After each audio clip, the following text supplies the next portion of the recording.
Hello, friends, and welcome to another edition of Driftin Driftin. I'm your host, Reverend Billy C. Wirtz. It is my distinct honor and privilege to be here tonight with one of my all-time favorite artists ever since Electra 295. I know the serial number on that damn album came out. I've been a fan of yours and the music you've made. Ladies and gentlemen, please welcome the one and only Mr. Elvin Bishop. How you doing, buddy? Everything's great. Man, oh man, it is good to see you.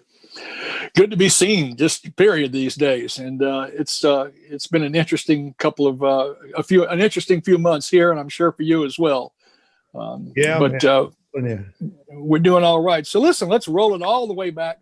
And tell me, did you come from a musical family? No, nobody played a note in my family. Okay. I grew up on a farm. And we didn't have any electricity. And the only music we'd ever hear was, we had this radio. It had a battery about that big in it. And when the weather was right, you could get some kind of radio station. But we didn't have no electricity, running water, none of that kind of stuff. And I never got to hear any music except, birds and stuff. And maybe a little country music now and then. But I didn't have any music. No music ever really knocked me out until I lucked up on WLAC one night. Yeah, I know that sensation very well.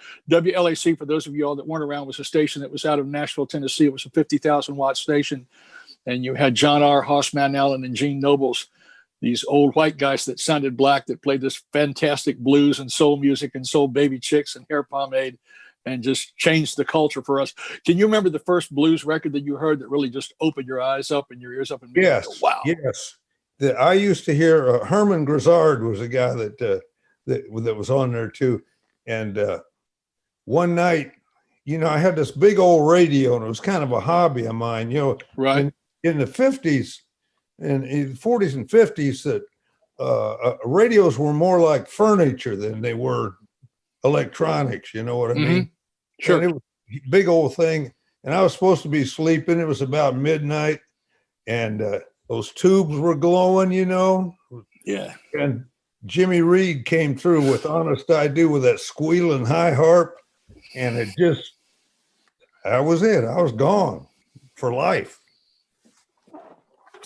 We have very familiar experiences. Mine was Slim Harpo. So yeah. Okay. So how old were you when you had the WLAC christening? Maybe 14. Okay. How long between that and when you first picked up a guitar? It wasn't too long. I couldn't find anybody in the neighborhood that knew how to play it, and it was highly discouraged for the races to mingle at all in Tulsa, Oklahoma. I would sneak over to the black part of town, and once in a while they'd let me in the club for a little while, but usually they wouldn't, because I was 15, 16 years old. And I finally, what drove me to it was girls. I'd go to the school dances. I noticed that the girls were all around the guitar players, I said, damn, I got to get me one of those guitars. We didn't have no money, just a real poor family, and the only place I could go to get a guitar was a pawn shop, and I get the cheapest thing I could find, be a K or a harmony, and the strings about that far off the fingerboard, and I try to play it, damn, these guitars are hard. And I'd give up, and then I'd go to the next dance, and there was those girls again, and I'd get another guitar. And it was kind of like Bob Seger said, working on mysteries without any clues. Yeah. I didn't really know what the words meant to the blues songs that they would sing, and I didn't know how to find the notes. And it wasn't until I got to Chicago and I got with the guys and actually could see their hands on the fingerboard and go stay in the ghetto, get lost in the ghetto and figure out what the life was all about, what they were talking about in those songs and everything. So you left Oklahoma at 17 to go off to college? 16, yeah. 16. And you had a full ride scholarship in physics. They make you pick a major, you know. Uh-huh. What I was interested in was blues. I wasn't a good student. I was just a good test taker, you know. Sure. And University of Chicago turned out to be the type of place that you didn't have to go to class as long as you could pass the test at the end of the semester.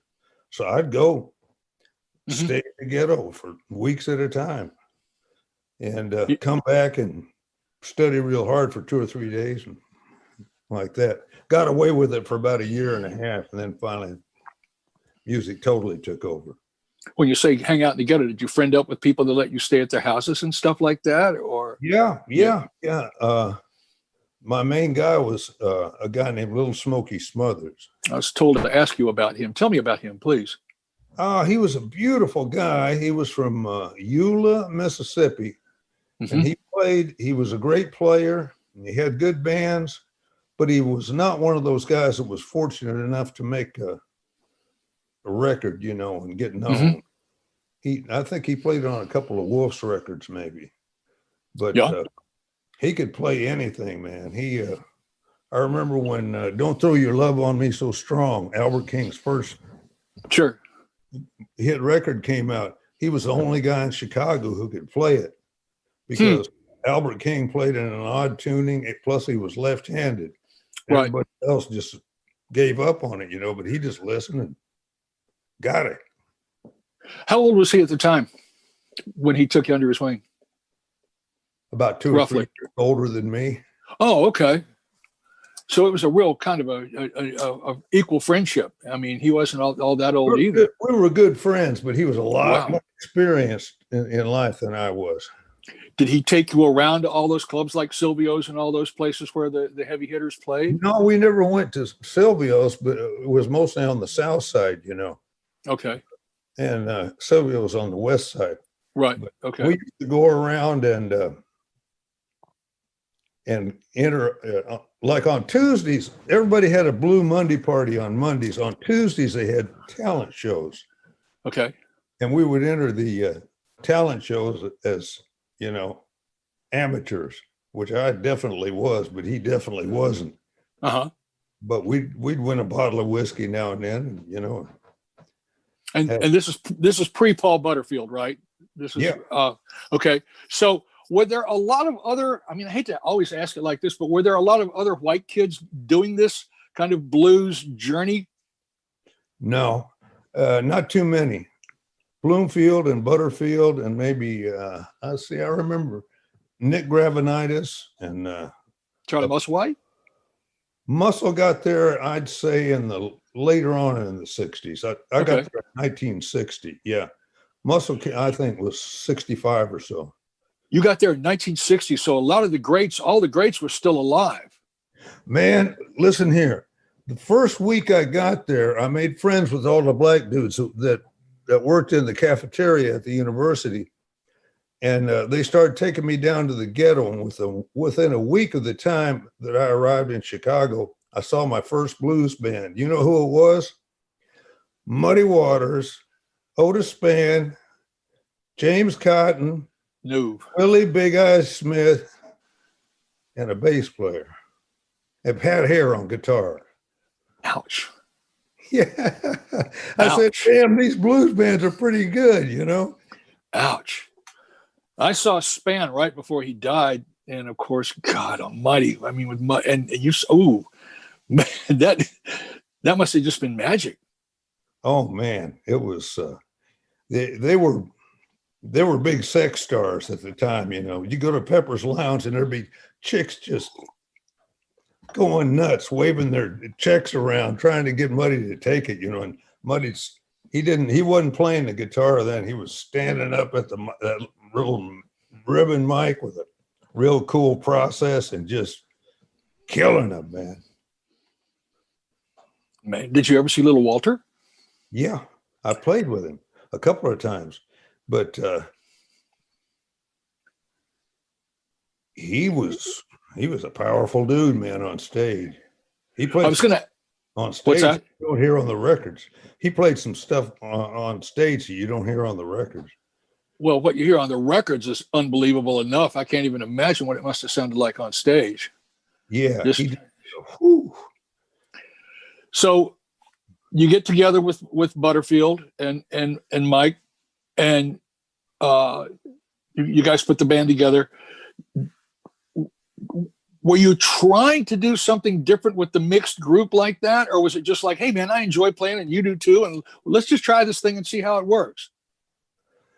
We basically just, you know, I've never been able to predict anything in my life, and I don't think Butterfield did either, but we just wanted to play blues like our heroes did, you know, Muddy and Wolf and Walter and Otis Rush and guys like that, you know.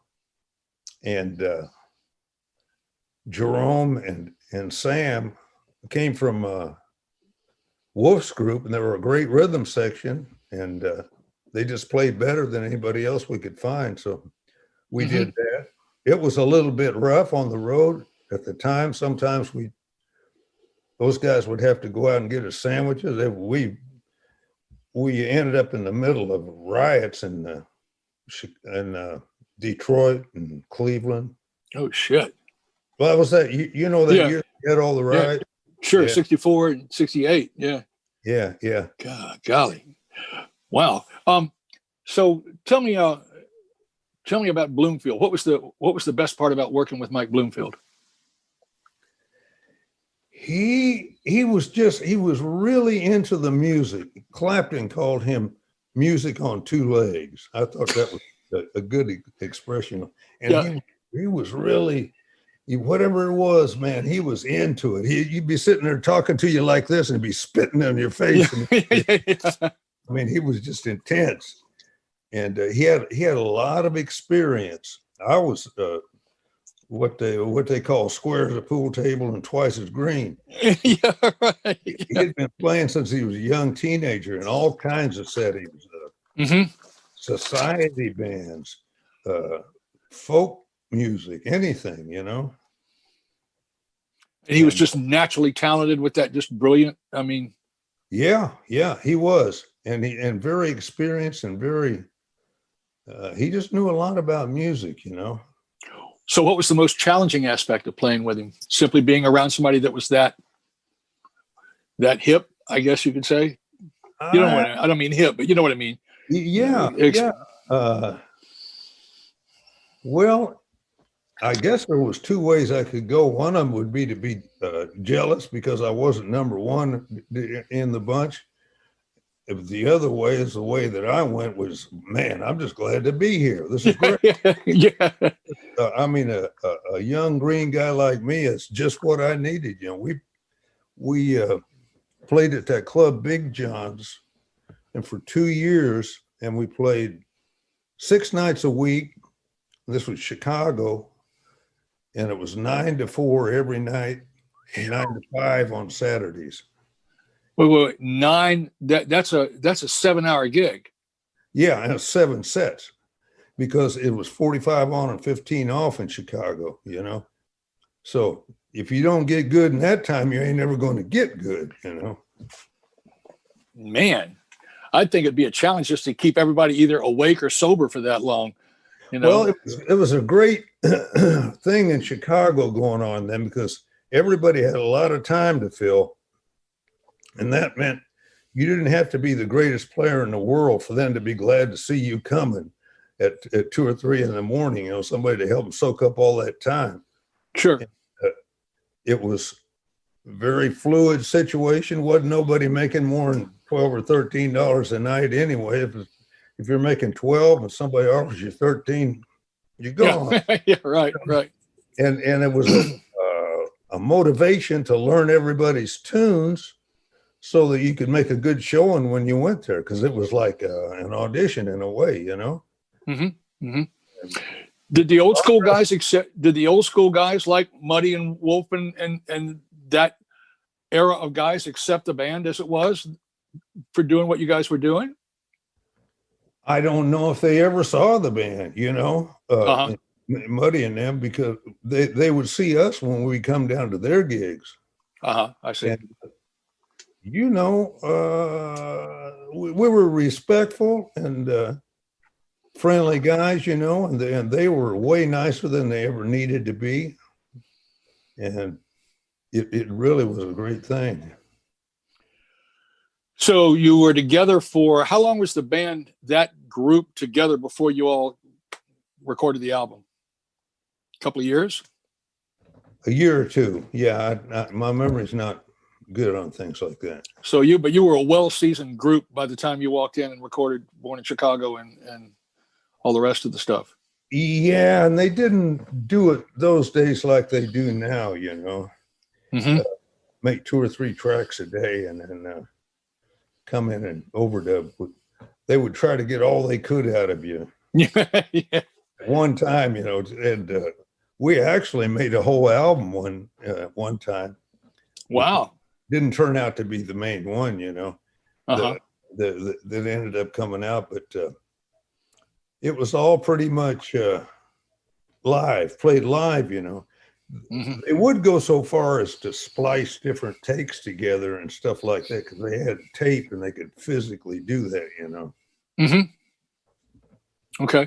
And then the album comes out and it just, I mean, it blows up. I mean, it suddenly, you know, I got the album, like I said, I read about it in Hit Parader. Yeah. And, you know, that was pre-Rolling Stone. That was one of the first. And what I was telling Scott was, I said, you know, we were greasers in my neighborhood. You know, we listened mainly to black soul music. You know, we didn't listen to Beatles and hippie music. And when I saw you guys, my neighbor across the street, Mike Somerville from the Catholic school, said, you got to hear this band, man. These guys are great. And you guys were like, you look like greasers, but you played this cool music that I just, you know, and I mean, I must have I knew I wore the album out. Like I said, it spawned this whole, you know, generation of bands that sounded like very similar to that.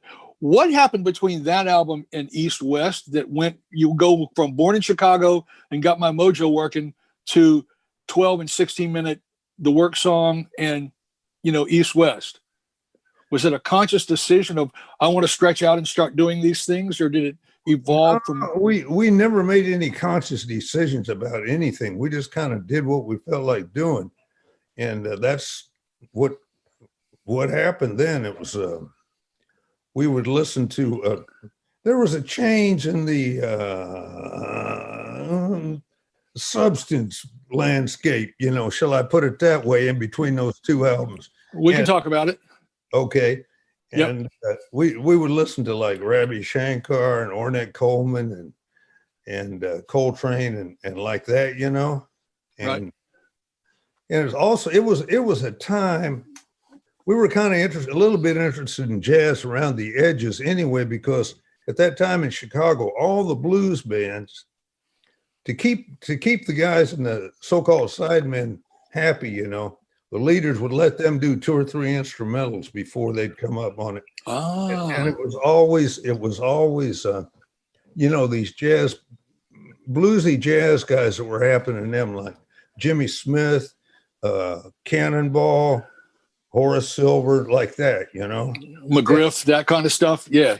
McGriff, Stanley Turrentine, and Mac Duff. Right. Yeah. And so that's where Work Song came from. Oh, okay. And the other one was just Bloomers knew how to do what we called Mike Bloomfield Bloomers, and we called Butterfield Butter. But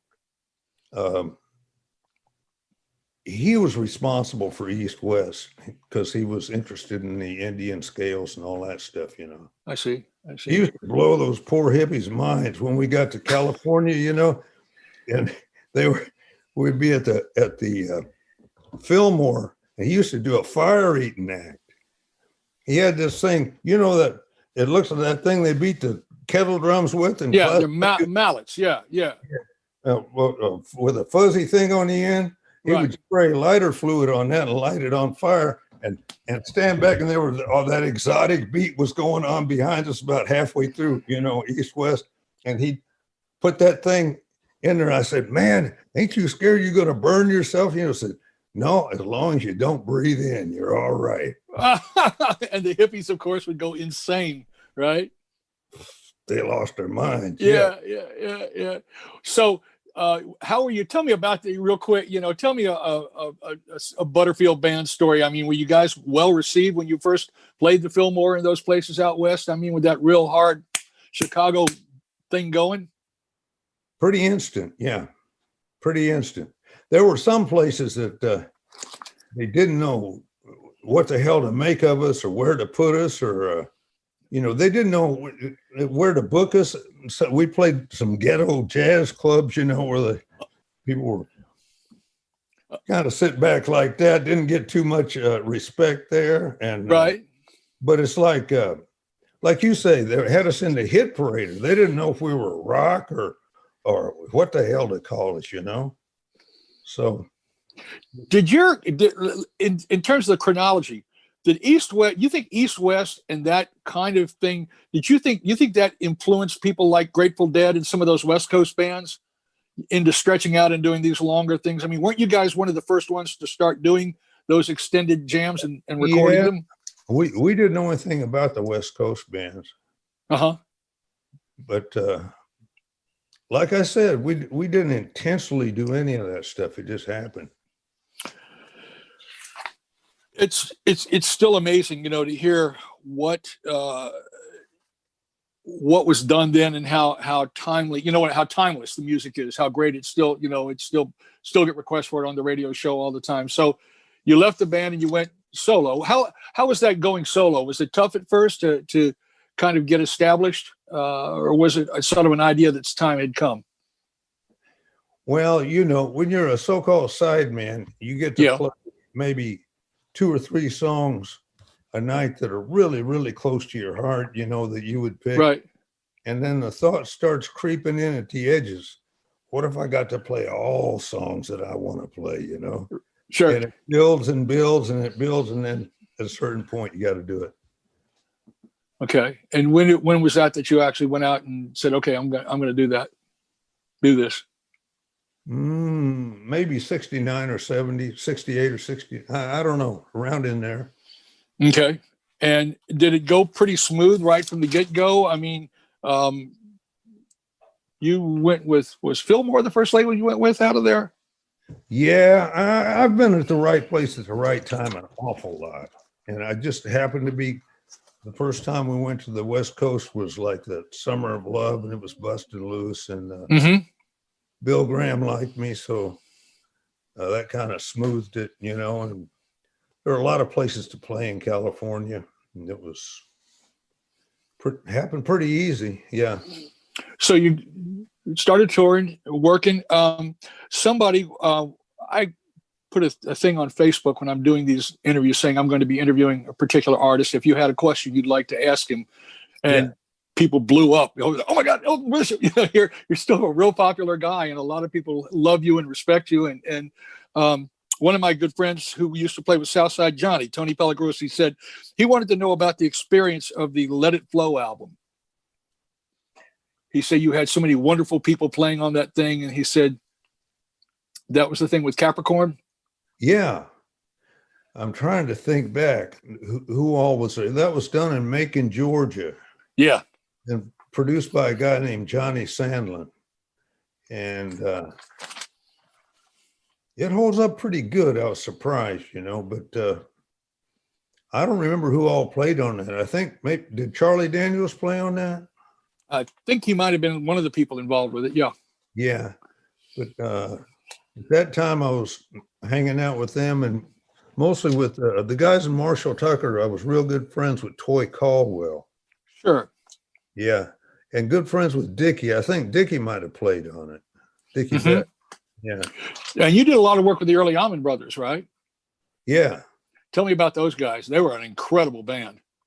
Yeah, they were really great. That was another example of being in the right place at the right time. We happened to play a series of gigs with the Allman Brothers. This is before they hit big, And sometimes you meet somebody and you just hit it right off, And that was more of a jamming time than it is now. And we'd always get together and jam, and basically what happened was they played a gig in San Francisco one time, and Dickie grabbed Phil Walden, who was the president of Capricorn, Right. and made him go in a room with me and listen to some of my songs. Mm-hmm. And we got our contract with them, so that worked out pretty good. Wow. Yeah. So you were there kind of for that whole Southern. Did you ever cross the paths with Leonard Skinner at all? Yeah, we quite a bit. They were a really good band. They kind of got locked into a particular sort of groove or identity, which I think was a little unfortunate because I talked to Al Cooper, and he said he remembered the first time he heard them, and he heard I guess it was I don't know if it was Freebird or one of those. He said, but they were already had an anthem in the making. He said, they were a well-defined group. Right. And so tell me about Fooled Around and Fell in Love. Who was it? First of all, can you tell me who it was about? Was there one particular person? Not so much, I don't think. I think it just came out. I think I wrote it floating around in a swimming pool one afternoon. Okay. It just came to me, and I tried to get 2 or 3 of the different people that sang in my band at that time to do it, but nobody wanted to fool with it. Mm-hmm. So then we did this Strutting My Stuff album down in Miami, and we had the guy said, we need one more piece of material. What do you got laying around? I said, well, we could try this one, And so by this time we were into cutting tracks. We cut a track for it. And I tried to sing it, and my voice didn't butter the biscuit. You are hearing my voice right now. It wouldn't do justice to that tune. And Mickey Thomas, I said, Mickey, will you give it a shot? He said, oh, yeah. And he killed it, Oh, yeah. So that's how that happened. Was that a first take on that voice? I don't remember exactly. They had found out about how you could punch in, and sure, and all that. Okay, so, yeah. I think there was a little of that going on. So you recorded it as almost an afterthought, and then all of a sudden, was it like all of a sudden you woke up and you're hearing it on the radio and you're going, oh my God, I've got a hit. Kind of like that. Yeah. Did it change things for you? Did the price go up? Did you get a little bit more respect on the live shows? Yeah. And it's better to have a hit than not have one. I'll put it that way. Wise words. Your hit may not be musically any better than a whole lot of other tunes you've written, but it'll sure improve your mailbox money later in life. Yeah, Hank Ballard used to call it underwear money. Yeah. Is that what it is? Underwear money. You don't have to. You can walk out to the mailbox in your underwear. Yeah, and he was. he had much the same. He said he was sitting by the pool listening to the radio and he heard the twist and he went, "Oh my God, I'm a millionaire!" And then he said, and it turned out it was Chubby Motherfucking Checker. So, right, but he did okay. He did, on the publishing end of things. Yeah. If you were speaking of which, you've been around for a while and you are showing and talking about a pattern of successes. If you were going to talk to somebody a young person, maybe not even necessarily young, but probably young, who had talent, had raw skills, like somebody you would meet on the Blues Cruise, about the business, what would be a couple of things that hard-earned knowledge that you would pass on to them about, make sure you have this in order, as well as, good music and good material? Well, one thing to know, to really be sure of, is keep your publishing. Don't let nobody talk you out of your publishing rights. And a very important thing is when you're picking people to play with in a band, pick good people. A good guy that you can get along with and that'll be good for your group can be taught to play music. to play your music, but a good musician, if he's not a good guy, he can't be changed, you know. So okay, well said. When you go to the studio, are you generally prepared with material, or does some of it happen on the spot, or how does it evolve these days? I'm lucky. I got a studio right in my house. I'm sitting in it right now, and Okay. We've done our last 5 albums here, so I don't have the time pressure of an hour or whatever it is, you know, that they charge in the studio. Sure. And we can kind of take our time with it and let it develop a little bit that way. Is this did you do the last album with Charlie Musselwhite in this studio? We did part of it here. We did part of it here and part of it at Kid Anderson's Graceland studio.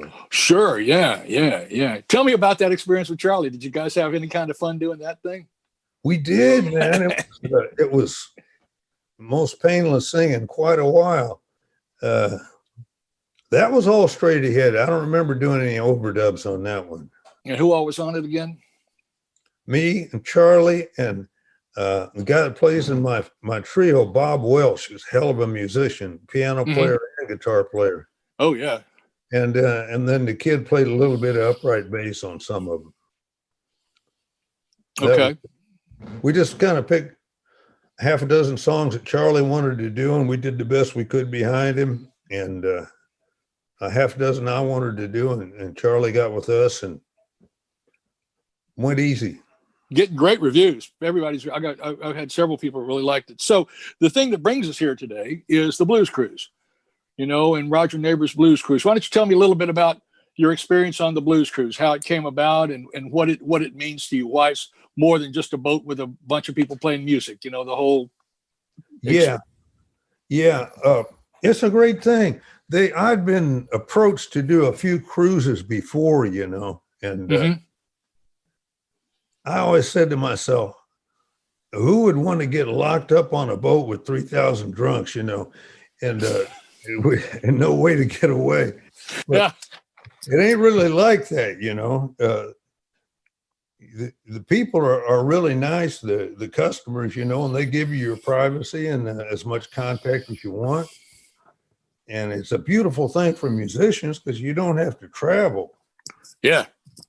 Number 2, I got to meet and make friends with, well, not so much meet because I've met a lot of people, but you don't really get to know them, you know, your favorite musicians, because you're at the hotel or you're at the airport or you're at the gig. Hey, how you doing? And that's about it, you know.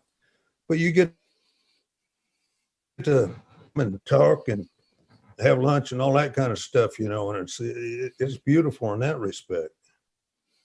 It is. It's an absolutely wonderful. I mean, it's what brought us here today, and it's been a great experience for me. Again, just getting to I met you.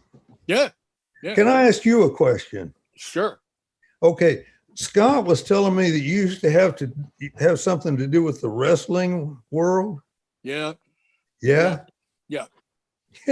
Are you familiar with professional wrestling at all, or the people involved? I got schooled on it a little bit, but you ever remember this guy, Hillbilly Jim? Sure. Yeah. Great big old dude.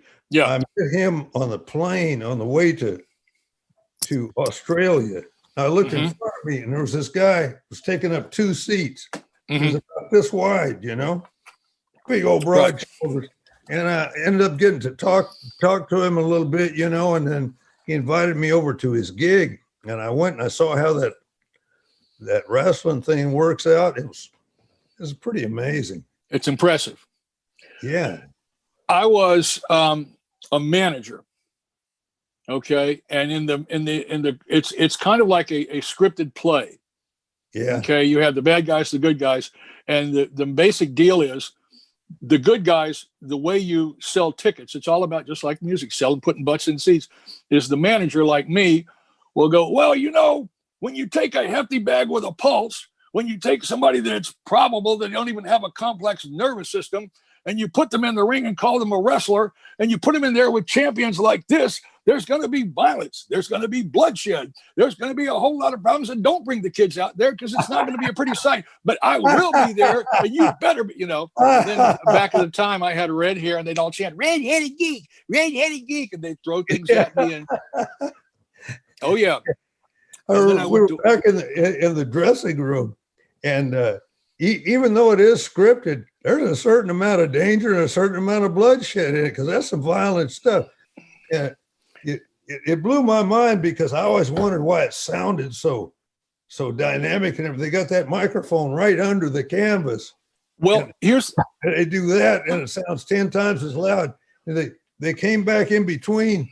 And the managers were all, in those days, were all these old ex-wrestlers, you know? Right. About a foot shorter than this generation of them, you know? Sure. And all scars on their face. And yeah, from razor blades. The referee comes back and says, "Man, you guys got to take it easy." He had blood running down his face and everything.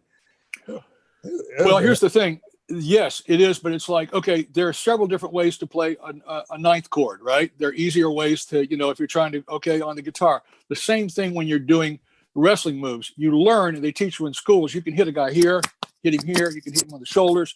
You never hit a guy in the kidneys. You never hit him here. You never hit him down there. You do that, they're going to take you in the dressing room and go, when did this become real? This is supposed to be a work, meaning it's, you know, simulated. Shoot means it's full on and you're hurting the guy. You don't ever do that. This is, again, their level of what's okay touching and your level of okay touching. Roger's going to be killing me for going on, but at any rate, yeah, it's really interesting, and it's much the same. I mean, as it was a blue collar. The one thing I'll give it, and then we'll go from here. The very first event that was a public event that was integrated was not a church service and was not music. It was professional wrestling. The first integrated event in Memphis, Tennessee was wrestling. It was Sputnik Monroe who said those people, they paid their money just as good as anybody else. We're all one here. And they threatened with suing him and everything. And it changed the whole demographic right there. And, you know, as a result of professional wrestling. But yeah, again, right place, right time. You know, it was based on a song that I did. So listen, this has been an absolutely wonderful time, and thank you for being so patient. I got a couple of real quick. Somebody wants to know what are honey sliders? I never heard that term. Wasn't there something in the way of honey, some kind of thing involved for Neil Young? I don't know anything about that. Okay, and somebody must have been asking me for something weird. Okay, what do you do in the way when you're not doing music? What do you do in the way of diversions? Do you garden? Do you farm? I'm a gardener, heavy gardener, maniac gardener. I start hundreds of plants from seed every year, and I can up hundreds of jars of vegetables and fruit, and it keeps me out of a lot of trouble. Do you live on a farm now? Do you have a? No, it ain't a farm. I just got like a half an acre, and it's all garden. Okay. What's a record that's had a big influence on you? Muddy Waters, the first record, or Boogie Children, or some of BB's early ones, you know. Mm-hmm. Guys that I ended up getting a chance to play with, and it was really a beautiful thing to go from. You know, in the old days, they used to have the LPs, and you'd look at the picture on the front, you know, while the music was playing, and it just burned into your brain. And there might be a few words on the back about something. That'd be all you knew about the guy, you know.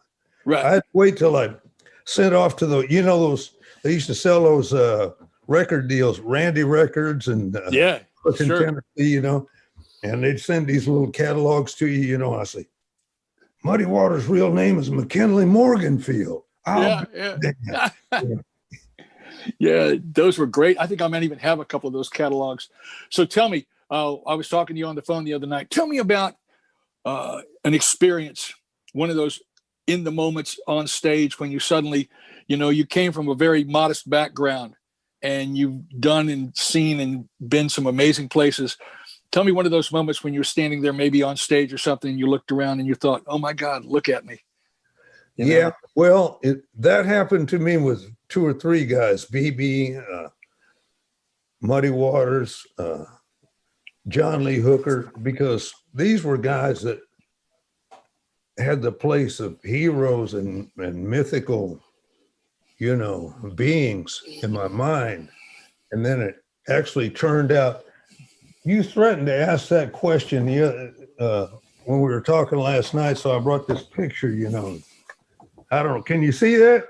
Bring it up this way a little bit. Wow. Look at that. So that I'll show you somebody else that we were talking about. Is this right angle? Yeah, Albert Collins, Luther Tucker, and the guy that played on the Bobby Bland records. Wayne Bennett? Wayne Bennett, yeah. Whoa. That was a great jam session. Whoa, I bet. So listen, and the last question I wanted to ask you was, at the end of all of it, when you're sitting out on the porch watching the crops grow and looking back on this wonderful career, what are you going to look at and be maybe proudest of, or feel was maybe one of your best accomplishments? Just getting to the place where I could make a living playing music and just being able to do something I really love and support a family with it. That's got to be proud of that. Got to be. So tell us what's coming up for you. Keep on keeping on. I never know what's going to happen. I never have known, and I don't know now. Okay. Your turn. Any final words? Anything you'd like to say? The floor is yours. No, I'd like to hear some more of your background. That's really interesting, I think. Well, I'd be glad. Gospel, huh? You like gospel? Oh, like is not the word for it. Yeah, no, Yeah. I was raised around it, and then in the early 70s, probably, you talk about going to see those guys. I went to a show with the Mighty Clouds of Joy, Howard Hunt, the Supreme Angels, the Violinaires, and Gloria Spencer, the world's largest gospel singer, 610 pounds. They're those guys that sing the real high falsetto harmonies, right? Well, all those guys back then had a secret weapon. They had the high note hitter, but yeah, Schott was the guy that sang with the Violinaires, and he would hit like a high E above C, and they would double the melody line, but he would he would go, "What a friend we have in Jesus," and they go, "What a friend," and yeah, it'll send chills down your spine. Yeah, it was intense. I'll burn a couple of those for you. I've got some of that early Duke Peacock stuff that'll just, because to me, in a lot of ways, the church is where it's the, Muddy said you can't understand the blues without understanding the church too. You have to know where that gospel feel. I got a chance to hear the Dixie Hummingbirds, go see the Dixie Hummingbirds a few years ago. That was a good experience. Impressive. Wow. Ira Tucker and then Howard Carroll on guitar. Just amazing. Wow. Listen, it's been really cool talking to you. Thank you so very much for your time. And I'm going to let you get on down the road. And any last words? No, I just want to say thank you, Billy. Well, the same to you. Please stay healthy and stay safe. And we'll see you on the cruise, if not sooner, real soon. And this is Reverend Billy saying thank you all so much. And don't forget to check out our podcast following this broadcast with some of the great music that we've been talking about here. Thank you so very much, Elvin. And we'll talk to you real soon. Take care.